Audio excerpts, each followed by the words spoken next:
A tentative deal to keep Iran from building a nuclear bomb is getting a cool reception from members of Congress in Washington and a joyous response in Tehran. Crowds mobbed Iran's foreign minister this morning as he returned from the talks. Now, details of this agreement are still being worked out between now and the end of June. Margaret Brennan spoke with a top U.S. official at the talks in Lausanne, Switzerland. Good morning. Secretary Kerry told me he has no idea if he can turn this hard-won diplomatic framework into a signed accord with Iran over 3 months of talks. But he said this is a great start. 8 days of tense talk gave way to relief last night in Lausanne.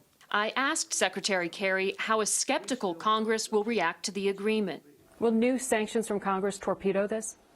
New sanctions now would clearly be unnecessary, given what we've been able to achieve, and it would be highly irresponsible to simply break this apart by now stepping into the middle when the measure of this agreement, I believe, can stand the test of scrutiny.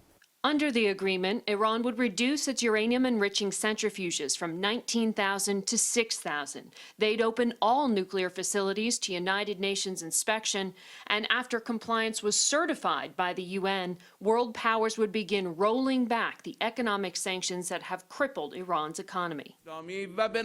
Iran's top negotiator Javad Zarif called it a, quote, win-win outcome, adding that Iran wouldn't even have to close their nuclear plants. The proud people of Iran would never accept that. Secretary Kerry argued that regular inspections of those sites will ensure their use for peaceful purposes only. But Iran has been clashing with inspectors for years.